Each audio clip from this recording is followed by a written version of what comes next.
Great. So, good afternoon, everyone. Welcome to the first roundtable conference presented by Equinox 2022. I am your host, Shreya Darve, and today we have with us cybersecurity experts from across the country. In today's world, with the rise of Web3 and ever increasing need to be connected to the internet, the threat of unethical personnel trying to get your data is also rising exponentially, in turn causing the surge in need of cybersecurity. So today, Equinox IIIT Lucknow presents to you the first roundtable conference on cybersecurity, and let me begin by introducing our panels.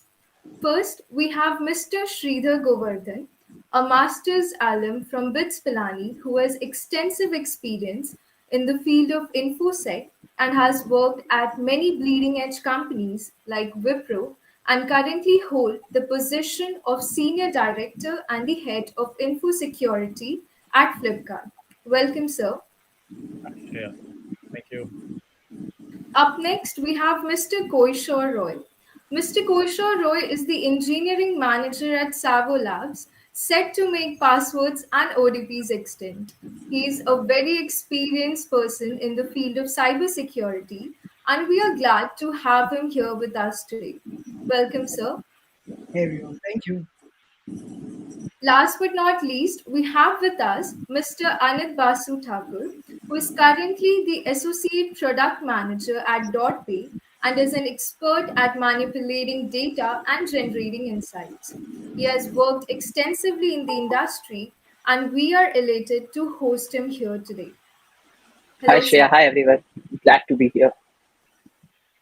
So, starting today's roundtable conference by taking a question. Oh, and we also have with us, welcome sir to the panel.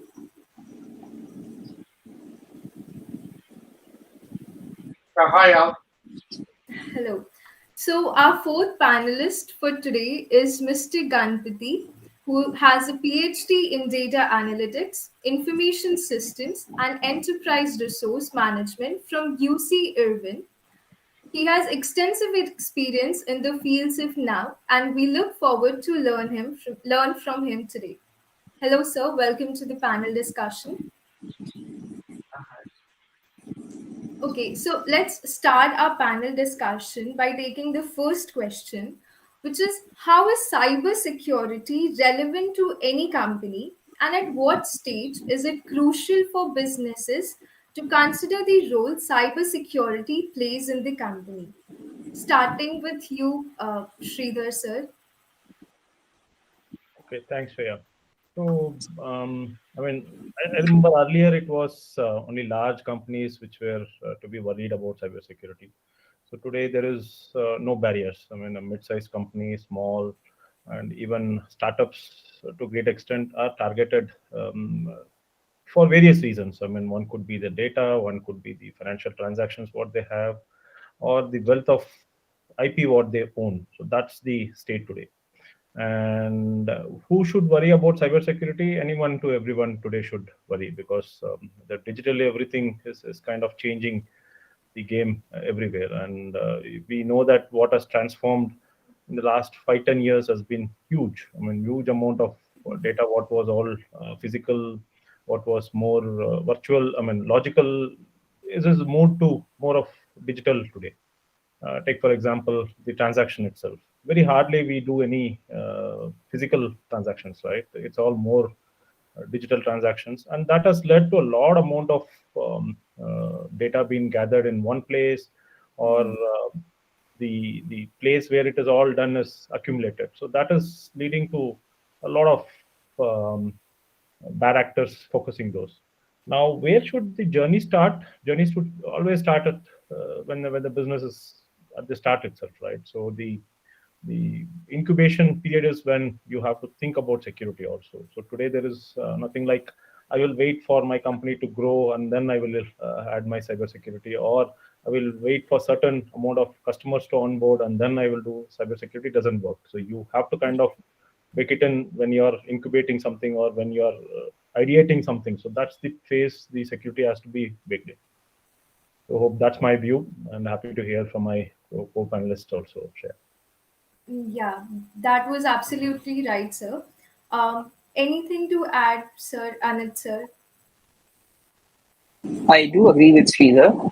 So I think being a product manager, I with a lot of data, and the data that I've seen on cyber security risks and threats that have increased in India has been exponential. So if you were to look at it in 2016, there were 50,000 cyber attacks on Indian websites and companies. All right. By 2020, the end of 2020, that number from 50,000 had risen to almost 1.1 million. So if you look at it in a 5-year time span, that has risen by 23 folds. So for example, so just to put into context, say if at an hour there were one cybersecurity incident happening, that has now increased 23 times in the past within the span of last 5 years. And right now, what India being a large market size of the number of users that are there. So if you look at it, the more number of users that are there on the internet, the more of their data that is there, the more of the transactional data, personal and private data is there. So that means this is becoming a huge treasure trove of information which any unwanted person can get into. And with a lot of startups like getting into this space, or a lot of tech-based startups aggressively onboarding users, their data becomes critical for the success of their business. And I think right at the get-go, what Mr. Sridhar said, that if right at the get-go, whenever the basic foundation of a software's architecture is laid out, at that stage, cybersecurity should come into the play, and there should be audits or frameworks put into place to mitigate all sort of risks that can happen right at the inception stage, and also when the product scales, as more and more customers are on board and more users get into the ecosystem. Yes, thank you for your point, Anit, sir. Heading over to Koishore, sir. Please add to this. So, building upon what Mr. Sridhar and Mr. Anit said, it's basically at this day and age, data has become the new oil. That's a very popular saying that goes by. And once when we're talking about cybersecurity, every platform needs to maintain its own user base and how they cater to the user and what they give the user.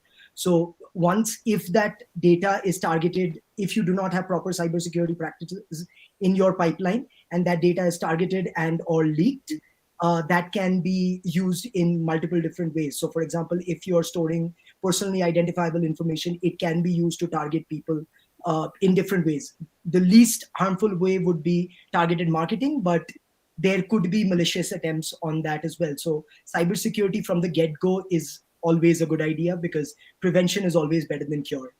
And coming to the points of cybersecurity practices, as an engineering manager at an authentication startup, we get to see that there are multiple malicious attempts to hijack people's identity, as well as getting into websites using malicious attempts, clickjacking, XSS, and there are multiple things that can be done to steal data from a particular website or use it for malicious attempts. So there is a point about cybersecurity which I don't know how many people are aware of, but it's called MDR, managed. It's called managed detection and response, wherein you essentially try to stop. It's an outsourced cybersecurity practice and services which you can use to essentially detect malicious attempts before they even happen and try to stop them right off the bat. So that's my 2 cents on cybersecurity being implemented in companies from the get-go. Yeah, thank you for the insight, sir. Uh, Sir Ganapathi, sir, do you have anything to add on? Yeah. So primarily for any corporation, when they're making an endeavor and embarking upon a journey to begin their business transactions, it's mandatory to consider cybersecurity as their primary component. Because, for example, let's say that there's a corporation, like let's say there's a bank, and they try to, usually, like on average, any company, they would like to react to a malware or a phishing or a DDoS attack or a denial of data service attack. So usually the time it takes for them to react would be like 24 hours. And within 24 hours, they are going to react and try to analyze what exactly is the issue with this and what are the steps they're going to take to remediate it. And that's usually the time it takes. And by then, more and more servers and more databases and more units of the business are already impacted, and it's going to take really more time to recover from the. It gets to a point of no return. Like many organizations have gone through this. So hence, the primary importance is to kind of prevent, predict, and be able to promise some sort of preventive action where the organizations are able to prevent this before it actually happens, rather than trying to be reactive and then counter it. Hence, and also the most important critical factor is human is the most important factor apart from technology for any enterprise. So people need to have incorporate some sort of security practices, how they actually go to handle all the policies surrounding their networks, or any policies like for example, they need to have firewall policy, or they need to have some sort of cybersecurity over the networks. What sort of IP addresses for each device they need to incorporate. Just for example, like if you take a look at Mirai bot attack that happened like a few years ago, and pretty much the Mirai bot attack was launched on all the Linux servers, and where the vulnerabilities were shown in the source code, and that literally took over all the servers and all the IoT devices, which would be like in hundreds and hundreds of thousands of devices that were attacked. And as a result, literally anything they can hack into, like it's a camera or it's a car or anything that has an IP address. Literally, they're able to hack it and they're able to get to it. And why that happened? Because people are not prepared. Most of them having factory default settings on the devices and how they can leverage it. And again, by the time people hacked it, before they realize that they already have in Mirai bot like a set of IP addresses, and any device that has a set of those IP addresses, they can pretty much hack in and get into the environment. And again, it's important that people to keep changing the passwords whenever they log into their environments, like maybe it's a website, or whether it's an admin console, or any critical corporate entities where they need to have these operations going. Because when Mirai bot attack, they have to actually reboot the environment, plus they need to go and change the password, or the device is infected and they don't know that, even they're able to recover, they're not able to operate in a sustainable phase for a longer term. So it's very important that start all these practices when they start the business, and come up with some preventative approaches rather than trying to find some mechanisms to counter attack as a reactive practice to these attacks. Yeah, that was like really great advice for all these, peeps who are watching this live, that they should frequently change their passwords to any of the domain sites which they're logging into. So moving on, as Koishore sir mentioned that he himself has faced some while working. So could you share some interesting encounters in the same domain if you have faced any related to data breaching or cybersecurity issues, any of these? So Savo primarily works with, for those of you who don't know, Savo primarily works with passwordless authentication. It gives clients the ability to integrate a login flow and user management with a minimum of 6 lines of code. So you can integrate that, and you'll be provided with an iframe, and there you can log in without a password. And it utilizes the FIDO protocol. So we do not store any of the user's personal data at our end. So everything that is done is computed on the user's device, be it biometric, be it any other way to authenticate it. Once you mark a device as trusted or a browser as trusted, you can essentially log in without a password using Savo. And here, if you look into how the whole thing works, if you're logging in without a password, you need to maintain the uniqueness and the sanctity of a user's profile. and this which is something that is very susceptible to cybersecurity attacks. And while the client is responsible, the implementations team at the client's end is responsible for building up those things. Sabo also provides secure authentication.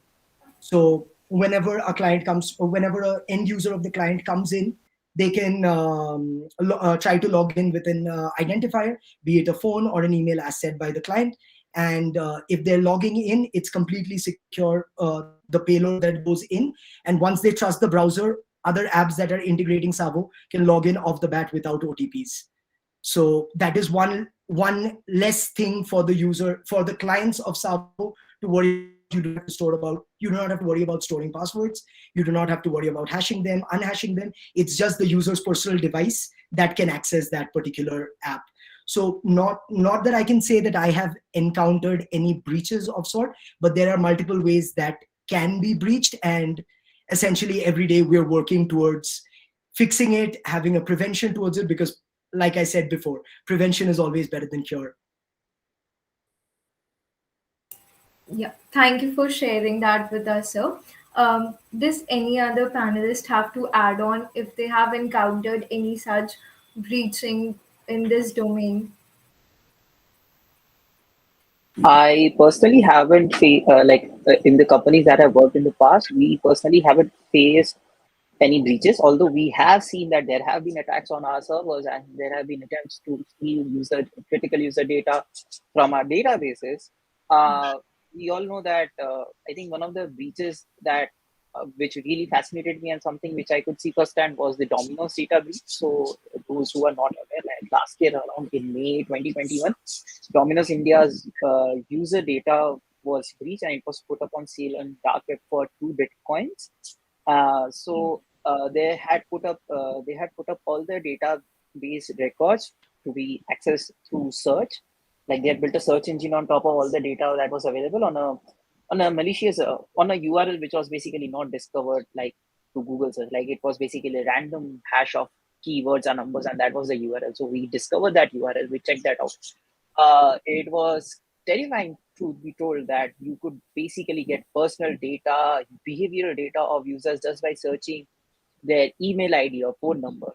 So in my case, the first thing I did that to validate that if this is true or not is that I searched my own personal data by searching through my phone number and my email address that is registered with Domino's. And to my surprise, I was surprised not by the fact that like obviously the data was there. I was not surprised, but I was surprised, and it was I was shocked to see that the kind of data the hackers had gotten access to.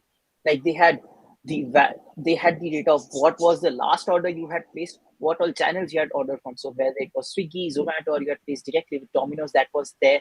They also had records which showed that for which address that order was placed, and that is terrifying. So, for example, say if there's someone who really has malicious intent to cause some sort of physical harm, they can basically could find someone's location by just simply putting in their phone number or by email address, and also behavior. And obviously, if there's some corporation which is trying to exploit this behavioral data for building something malicious, they could also do that. So that was terrifying, and that is not just one instance of. So that is where I was affected, and that is one instance where I could actually see the magnitude of what the breach was. The other instance where I was affected was the breach of data of Big Basket. So Big Basket's data was compromised, and a lot of critical details were leaked in the market. But although that was not put up for sale and available in a public domain, but the fundamental thing that I could say that if you look at it from a business perspective, it's not just the breach of data, but it's also ultimately a breach of trust for the consumer. Every consumer, when they sign up for a particular platform or for the services, they're also putting up an ounce of trust into that platform, saying that you have my digital identity and I entrust you to keep it safe. And with every data breach, this trust is I believe is slowly getting eroded and can get eroded with multiple attempts, because any business, the fundamental unit of any transaction in business and trust, and if that trust gets eroded, businesses will suffer, businesses will collapse. And given the size of market of the Indian market, like we have almost like 750 million users, of which around 200 million users are like have regular transactions on the internet. These particular set of users are at risk, and their data is at risk. And if these set of users stop trusting them, then these businesses will suffer down the line. Domino's and Big Basket is one of them. There was Just Pay was there.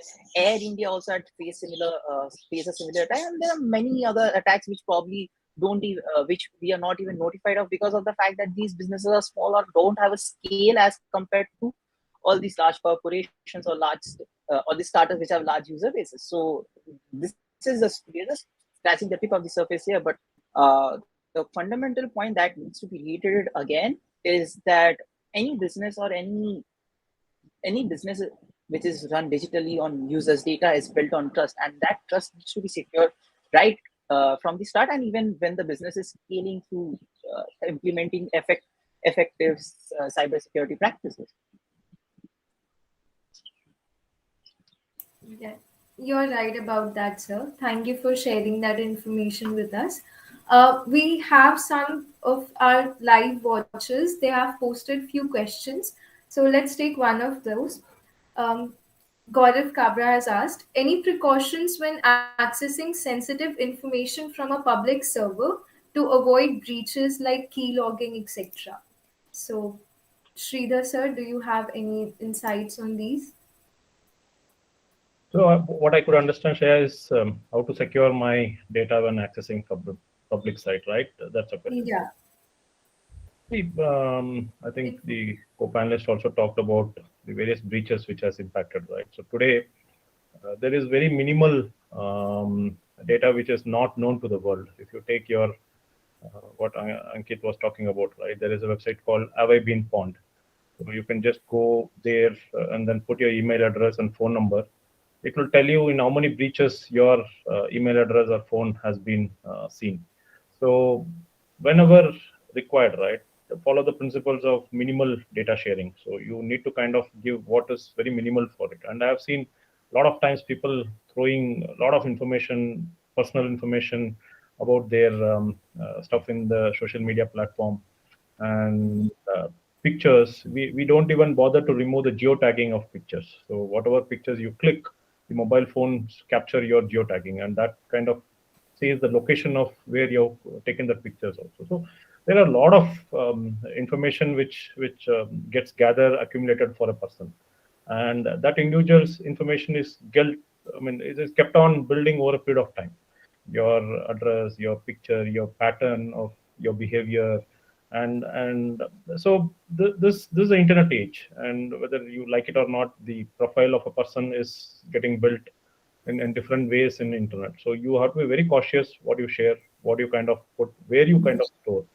And I've seen that people go and register any website to every website what the registration asks, and there are good ways of integration of your authentication. So someone talked about the FIDO, right? There are federated authentication. You can use a Google or a Facebook to authenticate instead of going and putting a registration for that individual website. So you can reduce that amount of authentication what you're going to give. And many a times what the big challenge is seen is people use common user ID passwords. And when I say common user ID passwords, their email address and the password is common. So when Ankit was talking about the platforms which got breached, right? And those user ID passwords, if someone gets access to, that could be the ones which are used across the multiple other platforms. So avoid logging into multiple different platforms as much as possible. Use the federated authentication what is already there. If your Google or your Facebook or Microsoft one login is there, you can use that to log in instead of creating one more profile there. So that's the best practices, and there are a lot of best practices which the websites itself will give. So saying that enable a two-factor authentication and as much as possible. And behavioral pattern analysis also happens. For example, if you use a Google authentication, it will tell you if you're logged in from a different device and different location, if it sees a pattern change. So enable that feature. So, today the two-factor has become a norm. There is nothing going to stop just by user ID password. User ID password is no more relevant considering the amount of breaches what has already happened. So only thing which is going to save is the two-factor authentication and your behavioral pattern analysis. What happens behind the moment you get a notification? That's why if you see any major financial breach which happens, right, a bank or anything, they take down your mobile phone so that you don't get those notifications. So these are all some of my what on top of my mind, but happy to hear from my co-panelists also if they have something to share beyond this. Yes, sir. So, Ganpati sir, do you have anything to add on to this or the questions asked? Um, from the customer standpoint, what they would like to maintain to minimize the uh, any such breaches that they can anticipate is primarily like if we see like for example like just in the previous year the Facebook had 500 million people's IDs and passwords were hacked by somebody else, and they just posted it on some sort of a website. Anybody can just go and look up for that information, or there's another insurance company that got hacked into, like for example, University of California, San Diego Health, where people were breached, and the students and the employees and the patients and all of their information is there all over the place. So this is because not always this is a customer's issue, because it depends on the type of practices that were incorporated by the corporation and how much they're going to protect the information of their customers, and what are the practices they have that will help them to, because I mean if we have such massive breaches, it's like not going to help anybody. And for example, if we take a look at there is a identity theft research unit, and IBM. They have estimated the average breach cost in US just in 2021 alone was around $6 million as ransom. And these companies are actually holding all the information from these corporations of their customers, and they're asking them to provide a ransom to release that information for them. For example, like if you take a look at there's a colonial pipeline. This is actually supplying all the fuel for US, and their entire information was hacked, and they were asking them to provide them with there's a hacker group called Dark Side Hacker Group, and this hacker group actually was asking them to provide them like $40 million to release their own company's colonial pipeline software, and they had to, because um, uh, they couldn't do anything. So uh, the reason why this is happening is because 90% of the organization do not keep cybersecurity as a primary factor that they would like to consider as part of all of their strategical implementations, because there never was a strategy like until that happens. Okay, also this is where the vulnerability was, and this is not something where we anticipated that this could be a potential attack for us, that this kind of event happens. Because if it is something that's like a part of their organization's strategical goal and objective to safeguard the customer's information, that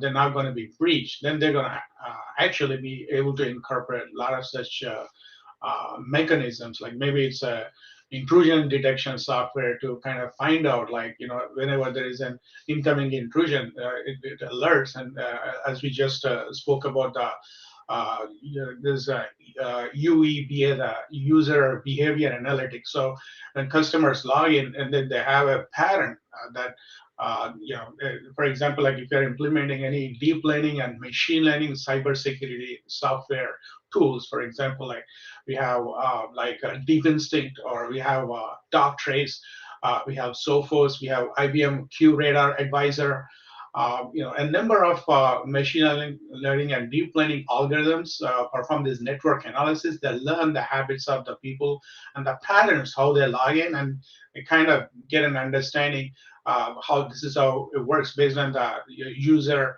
behavior analytics, which is called the UEBA.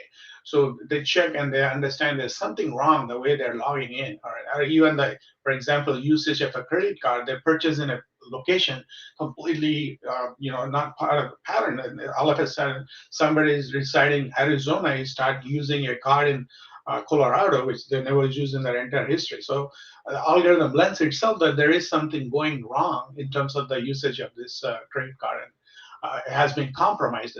Somebody has hacked into this environment and able to access the personal information. So and anything people for example somebody's vaccinated, for example, right? So a lot of people like to share that they've been vaccinated, and they keep posting it on social media. And every time they're posting for this vaccination, for example, in US, you have a barcode that shows up, right, on the vaccination, like number of booster shots, and each of them has a barcode. So they don't know; they just post it on social media, and they expect that nobody's gonna bother about it. But no, but just with that barcode, people are able to access not only the vaccination information, but they can actually get the electronic health records, the EHRs of the entire person itself, because everything is linked in US with this whole vaccination with electronic health record. So there's a caution that needs to be exercised by the customers whenever they share their personal information,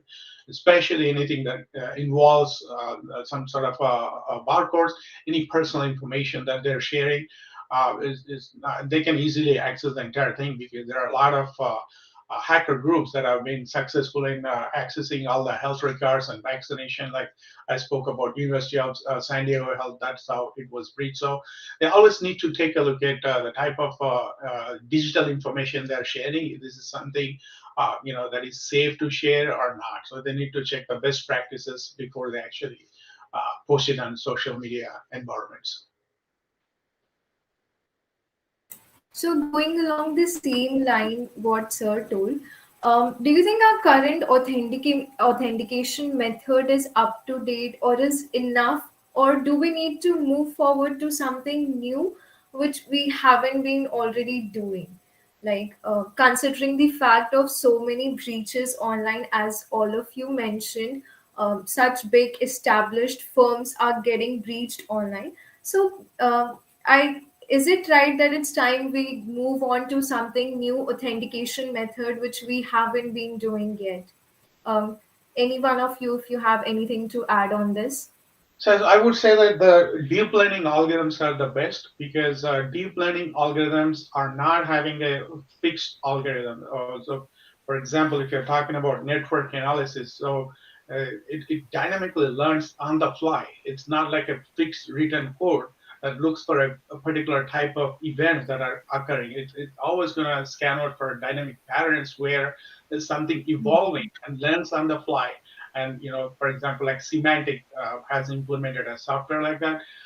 It learns on the fly all the vulnerabilities and any type of phishing patterns or malware, anything. It just learns on the fly, and that's how I think deep learning is going to help people to come up with this type of software, which already has been there. Like as I mentioned about a few other software tools that are offering these features, that can learn the pattern on the fly, and not just like just we have some set of rules. Like when artificial intelligence was implemented many years ago. So it's always rule based. Like they used to code millions of rules, hash coded and encoded, and then based on each rule something is going to happen. So now the latest is not just rule based software. It's more like a deep reinforcement learning, a sub branch of deep learning, where the deep reinforcement learning, for example, like if a vehicle has to launch on the Mars and it never has gone through that environment. I'm not talking about autonomous vehicles where we know exactly the whole roads, how they're going to look like, whether the pedestrian is going to cross, so we can learn it. We have a fixed pattern of all the roads. We have the entire map. We have the geographical location system to know how it works. But we're talking about some environments like some vehicle has to launch on the Mars, and we don't know what velocity it's going to have to land at, and what kind of a surface is going to encounter. It's unknown. So that's the type of deep learning algorithms that we're going to have to incorporate, so it learns on the fly, and all the new environments, new features, and new type of movement of velocity, gravity, any situation. So it can get adjusted to it and learn it and provide it. So I think that's only possible with deep reinforcement learning. which is what is gearing towards the AGI, artificial general intelligence, which has been already implemented by a few companies for cybersecurity in terms of intrusion detection techniques. We are speaking about our network traffic analysis, where we can. So those are the type of algorithms that we're looking for in the next decade or so, where we'll have significant improvements in the cybersecurity, wherever people are already either whenever they are scaling their business, either they have to build or buy. So either they buy the software tools that I talked about, or they're going to build their own software, like how exactly they know their customer patterns and how they're going to go about it, and how they're going to handle incorporating all these algorithms, so they know the type of business they are in, and they can customize all of their software features, which are going to be actually be helping out the corporations to stay ahead of the curve. Yeah. So any one of you, if you have something to add on to this? So basically, what Mr. Ganapathi talked about was this thing called what I mentioned before, MDR, managed detection and response. Essentially, let's say if a service is providing an authentication within 0.06 seconds, what MDR is responsible for is understanding whether it's a malicious attempt and then blocking the attempt right before it gets authenticated. So there are different techniques, and a lot of companies are providing MDR as a service to integrate into platforms, as well as a lot of companies are working on building their own MDR protocols and procedures. Another thing that I would like to build upon is you should be very vigilant about what data you're sharing on social media, or in particular, what all permissions you're sharing with certain apps. If you know that a certain app is not from a trustworthy source, if, let's say, a lot of apps are allowed in an Android, you can install any app off the bat using an APK file. You can there are a lot of apps on the App Store that you can install, and it asks for a lot of permissions, and people just blindly give away permissions just like that.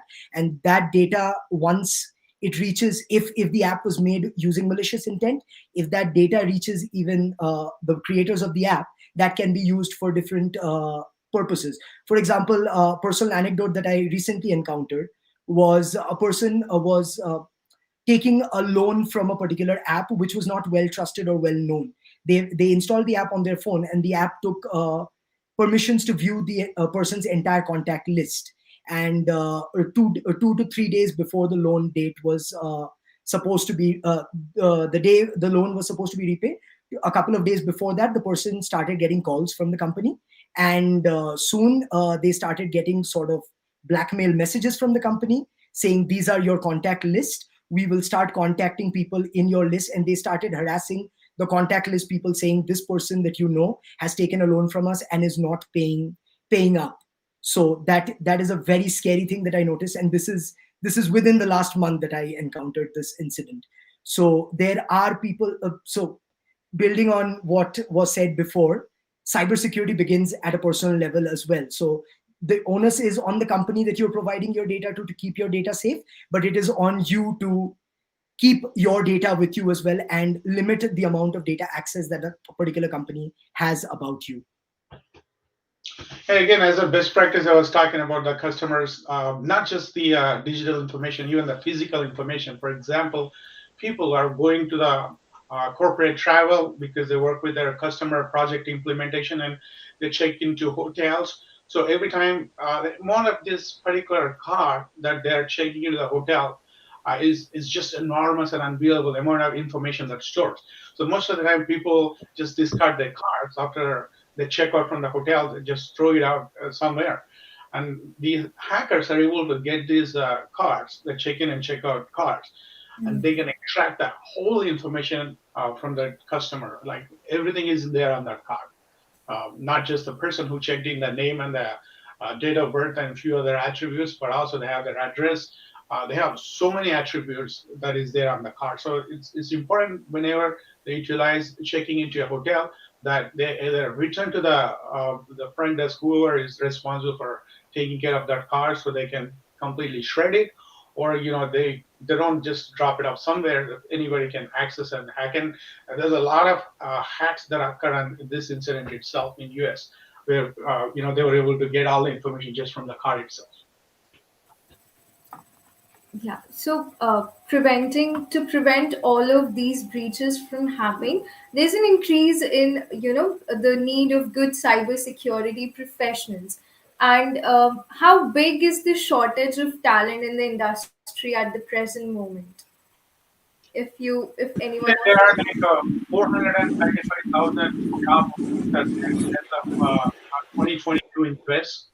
And if you take a look at 2019, there was around 313,000 cybersecurity professionals. Demand was there. It's exponentially growing right now, and there's actually a lot of shortage and the high demand from the talent they're looking for. Hence, this is a very highly important and crucial type of roles that organizations are trying to fulfill, because a lot of people are actually trying to fulfill most on the programming in Python, TensorFlow, PyTorch, and R. But of course, there's a lot of demand for cybersecurity professionals in the market as well. Hence, it's exponentially continue to grow, because as more and more attacks are coming through. There's a big problem, Shreya. The industry needs more people, and the reason was very simple. There is no structured career path in cybersecurity. So when you say that cybersecurity professional, people typically think the hacking, ethical hacker as a role, or there are various tracks. I mean, if you ask me, there are seven to eight tracks which they say cybersecurity. In fact, the entire security has. So one is your governance part, where you build your career as a person who drafts policies, procedures for an organization, and then ensure you implement it. The other one is the risk management. So we talked about a lot of technology, right? The biggest problem in security is we talk a lot about technology. We forget the people who's going to use it, and that's one of the biggest problem in security, right? You talk about authentication itself, right? But the people element of it. So I'm sure, Shaya, you will be using 20, 30 accounts in a day. So you need to remember that 15, 20 user IDs and passwords, or in different forms, right? Maybe an email address, maybe some random number, maybe some parameter you want to remember. So that we forget. So that's about the risk management. When we build some product solutions, how do you kind of look at the people who are going to use? You take any breach today, there is a human error involved in it. So this risk management will look at it, how you deploy technology securely, and then when people operate it, is it going to be secure? When people sustain it, is it going to be secure? The other one is the technology part of it. How do you engineering part of it? How do you build secure solutions? Someone will build solutions, right? That's the one. And the third, fourth is the cyber defense. How do you kind of monitor your environment? See, this is a question which you posed some time back, right? Have anyone seen cyber attack? If any of the panelists or I mean, most of them agree, yes, we are under constant attack, right? When we are having this panel discussion itself, if your laptop is connected to internet, there are bots which are scanning your system. There are systems which tries to scan your open ports, and there are various automated manual way of hacking. So this every organization also faces. So there are people who are going to sit and eyeball monitor their systems perimeter to see if there is any real attack. So that event what is seen should not lead to a breach. That's the job of the cyber defense team. They do threat hunting, they do monitoring, and there is an assurance team which kind of does give an assurance to the management, saying that the entire ecosystem what has been there for an organization is secure.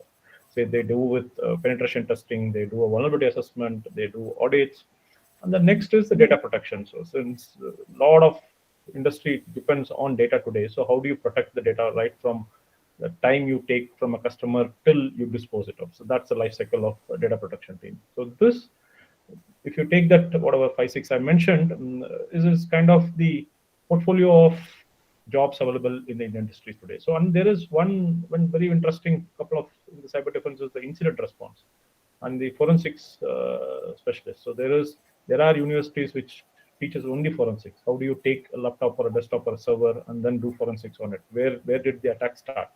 Where did it all proliferate? Because the one of the panelists also mentioned, right?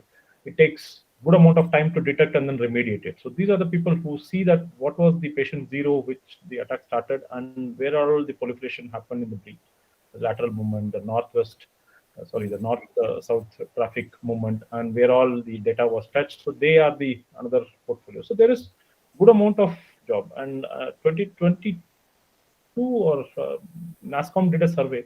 3.5 million jobs are vacant in India itself, cybersecurity, various roles, various requirements. And if you take, just go and Google cybersecurity jobs in Google, right, you would see 100 jobs in your city itself.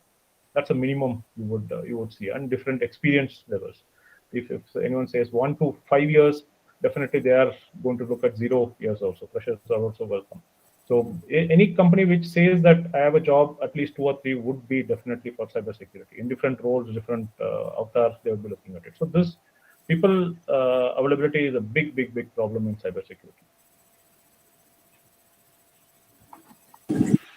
I think that is true. I mean, adding on this, what all the other panelists have said is that if you look at any business or any product, you are looking at two interfaces. You're looking at your PC interfaces, which is your laptop or desktops, and you're looking at your mobile. And these two interfaces, they mostly connect with through APIs to a database. So you're basically looking at two interactive components communicating with one centralized database or a repository of information.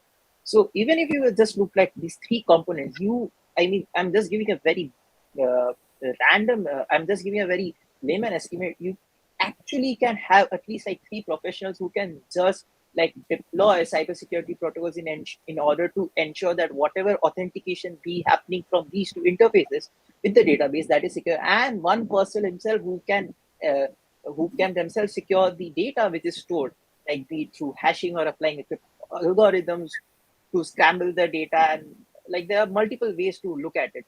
So the 3.5 million number is definitely the 3.2 million number which was pointed out. It is not a surprise. I mean, the number of companies that have taken a tech first path, like even though they have like if you look at it, a lot of insurance brokers right now, they are starting to sell insurance online. I mean, you take a offline physical business, and there's like a retail, like there's a tech enabled version of it. Be it in e-commerce, be it insurance. You can even look at like food, clothing, like anything and everything. There's an online business for that, an internet business for that. And if there's an internet business, you're looking at you're looking at accounts of people on the internet. And in order to secure that accounts, you're looking at 3 touch points. So I think every company should at least have like 3 dedicated security professionals who are working on these 3 environments to ensure that the data is safe. I mean, even at the start, even if there are the 3, just like how we have for building any application, we have like front-end developer, a back-end developer, and probably like a engineering manager, a program manager, a product manager who are just looking at like coordinating all these efforts. So even we have the 3 or 4 personnel who are just working on these respective interfaces and data to ensure the security of it, and a manager to ensure that all these efforts, they are being the outcomes of that are being aligned and being executed in a coordinated manner. I think a lot of the cost that a company incurs after a breach has occurred can be mitigated right at the get-go. So what Mr. Ganapathi pointed out, that if you're looking at in the US, an average breach is hurting almost $6 to $7 million of a company. In India, there was a report by Business Standard which said that almost 165, the average cost of a breach is 165 million rupees, which roughly translates to $2 billion.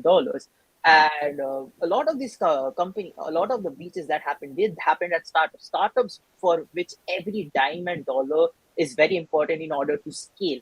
And when you're looking at a company which is like burning cash, or they're like strapped for cash, for them every dollar matters. And in these breaches they happen, they drain out valuable capital from the business to grow and further expand.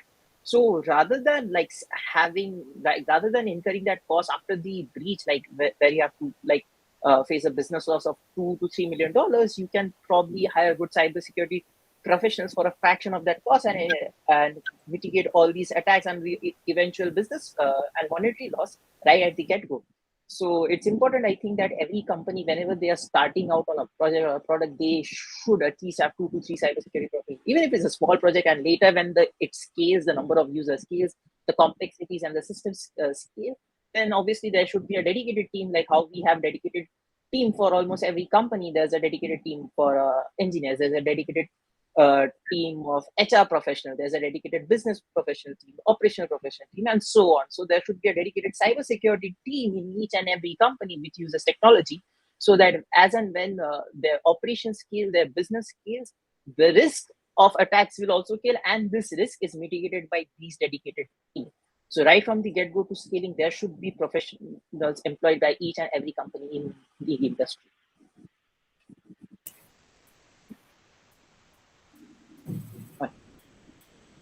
So, sir, I would like to move forward to a few questions from the live chat. Ayushman has asked, what steps does the InfoSec department take when a data breach is detected in a company? What are the first steps taken by the company to detect after they have detected that their database has been breached? So they, as I mentioned earlier, 90% of the companies would take at least 24 hours for incident response, if you will call it, to actually launch an investigation to try and understand what type of attack it is, or is this a malware that's installed on the server, or is it for example, if you take a look at earlier, there was a worm called Stuxnet, that was actually installed on Iran's nuclear infrastructure, and that literally wiped out all their nuclear sites. So as an incident response, they started looking at the type of the bugs that came through, because there are a lot of bots running, and those penetrated through the Linux servers, and they actually resided in it. So they want to see if this is something that resides in it. Like, for example, as I told you, Mirai bot example that was thwarted by FBI. It actually resides in the IP address, and it also resides in the IoT device itself. It's like it's going to stay there, and people don't know that because it does not show any type of symptoms, because the response, they also are not going to just look at, because it's going to be asymptomatic, and it's not always like they can expect, okay, they're going to see some sort of symptoms to identify this investigation, or they may not be. But what they can look at is like to try to see the bandwidth gets knocked out. That is the first thing that they need to notice whenever they have an attack. That's what they need to see, how much of a bandwidth is drained out of the system, because the malware or phishing or any parts, when they get into a server, they actually try to bring so much of latency into the environment. So it doesn't run at all like the type of speed it used to run. So they need to run some performance analytics to identify the performance they used to have on a stable environment versus what it is currently capacity at which it is running it. So then they're going to make some comparisons between that. And that's why I said initially, whenever they start, it's very important that they implement some sort of a scaling software. It means it's called a security scorecard. So you need to capture all these metrics before we get into the incident response, to know at a best operating capacity what are our metrics in terms of performance. What's our performance of incoming traffic, outgoing network traffic. We need to have all those. So we need to scale out the organization to set up all this benchmarking software. So there are a lot of benchmarking software that are out there, tools. So we can measure it up and get our stable environment. And now compare with this particular situation where we are right now, into that we've been attacked by some sort of a worm or some sort of a phishing software or malware. So we can try and find out what's the performance of our environment right now. And when we compare it, we see that that's the only symptom you can see, is the performance is drastically impacted, as opposed to any other type of symptoms, because most of these bars, they have improvised themselves, so you don't know the bot is within in the environment itself. Okay, thank you, sir. Sridhar, sir, would you like to add something to this? Yes, sure, Shashwat. So one of the thing is,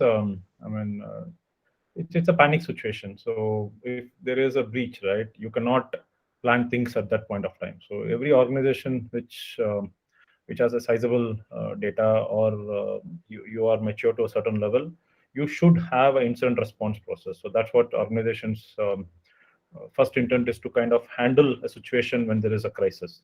So they would have a very well defined incident response procedure, policy, and playbooks.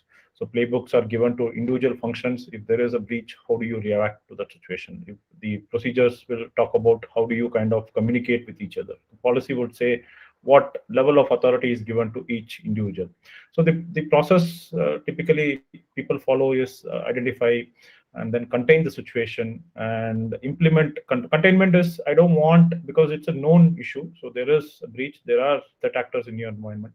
You don't want them to wander around in your environment. So you kind of, you don't go and shut down, you don't go and delete stuff, because you need that for your forensics activity. You will not tamper anything, and you have to kind of take this for your insurance also, right? If many people talked about insurance, so today organizations also take cyber insurance, because if in case anything goes wrong, you want to claim your insurance saying that this is a loss I have made. So you want to keep those sanity in place.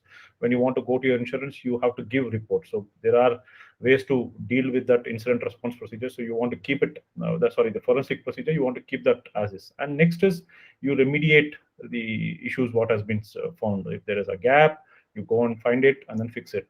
And whatever has been identified as a bad systems in the process, you kind of start rebuilding it and then bring your business slowly back to normal. And the last is you do a root cause analysis and identify what went wrong. Where did the issue started? How did it happen? Then you kind of look at your processes back and then check what could have done right, and then fix those and reassess, saying that what is that went wrong. And if those are all fixed, the last is you go and claim your insurance.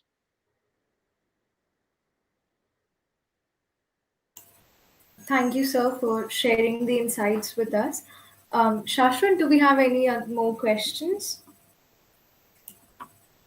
We have one small question. We can, building on the previous question, is there a particular time at which a company is at very vulnerable state where they can be attacked, or this cannot be predicted and we have to take precautions for it? There's no specific time for cybersecurity hack. I mean, the hack can happen anytime, especially when these type of algorithms that they are sending as malware or worms. There's no, they don't anticipate like this is the time that they would have, some vulnerability open so that they can hack it. It's anytime a hack can happen. So the organization should be prepared all the time to thwart these type of attacks when they happen. Building upon the previous point, essentially, companies are at this day and age very fast paced, and they try to ship products faster than they can cope up with their infrastructure or scale.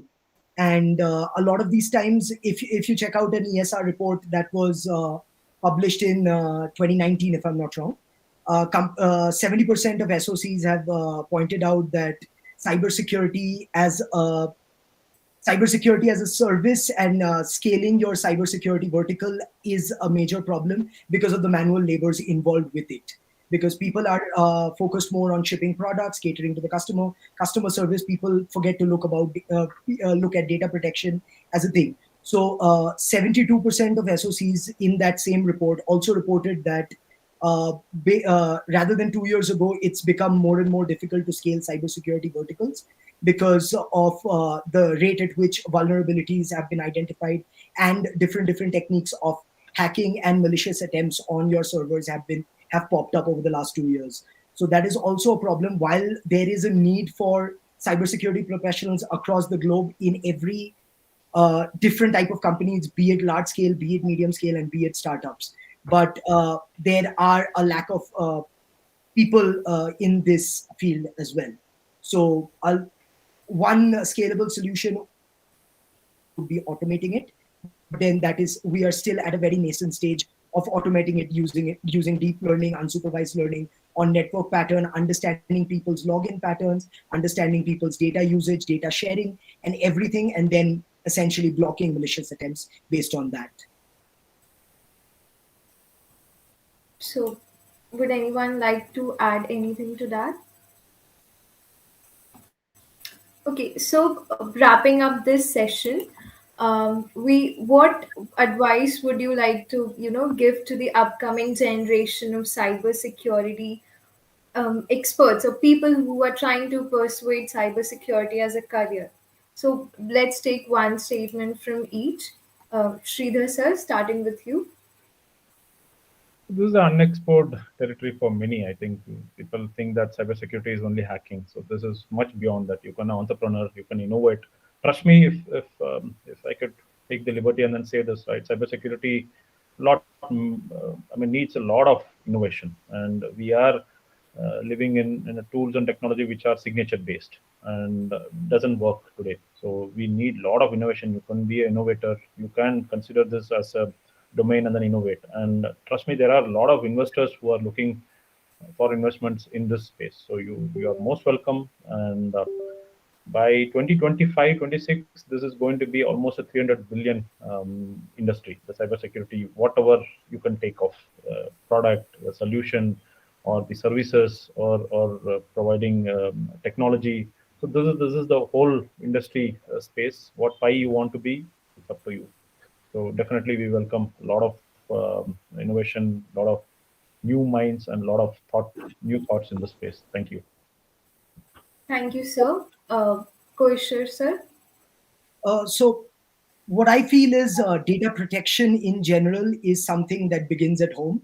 And if your users are well versed on how to use your app or use your platform, and what to share and how to share it on your platform, I believe that a lot of breaches like this can be cut down. So essentially, if you're looking at UPI as a platform, there are payments, and there are a lot of people in suburban and rural areas who do not know exactly how UPI works as a platform. And people send them UPI requests on their app, and they accept it, they put in their PIN, and they get money deducted, which is, there is no way of getting that back. So educate your users on increase mass awareness of what exactly you should be doing, have PSAs, and essentially make your users well aware of what they can lose if there is a security breach at their end as well. So this is not particularly for companies to scale up. This is for the users of companies to protect their own data. Thank you, sir. Ganapathi sir. Let's take a So, word from. as much I've seen, like FBI has the largest number of openings because they pretty much cover all retail, insurance, industrial, IoT, everything. So whenever there's a breach, they come and perform this forensics analysis in terms of understanding how they actually have observed this phenomenon. And so that I would say, like, they have the large amount of openings than any other corporation in the entire US. And this is going to exponentially grow, continuing to, and they're going to keep on expanding this because of Mirai bot only they could thwart it. A lot of other entities tried to thwart it, but they could not. And so that'll be something that a lot of students to look out for when they're looking for this type of positions. They should start with that because that has the largest number of openings than any other organization in US. Thank you, sir. Anit sir. So adding on to what our other panelists have said, that if you look at it right now, I iterated earlier that there are almost like more than like 250 million users who are like transacting on a daily basis. You can look at it. Currently, as of now, India is the second largest digital market in the world. We have 750 million users. This is 2020. This is numbers based on 2020 projections. And by 2040, based on this growth and the projections that we have for 2040, is that there will be 1.5 billion internet users in India, 1.5 billion users. And if I were to do a simple math, 1.5 billion users, they will at least have one email ID, one social media account, and one e-commerce account. This is the basic math that I'm doing. So if you're looking at that, you're looking at least 4.5 billion combinations of user data, password, number, credit card or debit card details. this is the scale of data that is going to be there for sure in 2040. So the scale of problem that needs to be solved, it's not just that the cybersecurity professionals have to come in and like obviously they have to employ all the usual playbooks in order to mitigate the risk which can happen with these set of data points, and when eventually those data points scale, there needs to be a solution in terms of like a software service which is deployed at a cloud, like what Koishore said, what Ganapathi sir said, that like how we have solutions deployed on cloud through algorithms. There needs to be a proper technological solution for this. Like cybersecurity professionals, even though if there's no clear roadmap that is there visible right now, I think just because of the fact that we have such a large target market to cater to, there's a lot of problems that can be solved just by offering these services or creating a company or startup which works in these set of domains to solve problems at scale, and then that can also mitigate costs and also mitigate costs for the companies which try to employ cybersecurity practices and audits, and also mitigate costs of eventual breaches that can happen to these data points. So there is a lot of skill, there's a lot of scope. It's just that things need to be set coding. I think also that is from the technological standpoint. From a consumer standpoint, just as the government has been vehement about protecting ourselves from various online data breaches or scam, I think the same needs to be put out more vehemently out loud, that what all things we need to do for putting ourselves for not putting ourselves into the zone of risk. So for example, everyone knows that you like if you receive OTP, there's a disclaimer in most of the apps that do not share OTP. So all these incentive, all these data and information that we have right here right now, needs to be also conveyed to the rural and suburban markets, because as and when these users will come onto the ecosystem, there will be this information disparity they will have, and there will be a lot of challenges and confusion as to how do we go about this, what to do, what not to do. And companies will definitely keep doing this, but it's also the incentive.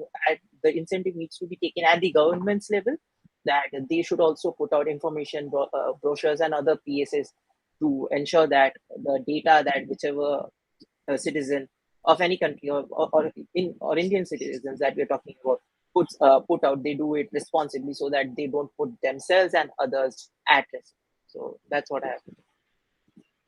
Maybe companies should forget about passwords and OTPs and let Savo handle the rest. That's all that. Okay, so with this, we mark the end of the roundtable conference. I extend a warm gratitude of thanks to all the panelists for joining us today and giving their insights on the topic. This was an informative session, and we hope to have more such informative session in the future. Thank you to all, and join us next weekend for another session of Product Manager Roundtable Conference. We'll see you there. Thank you. Thank you. Thank you to all the Thank you. panelists.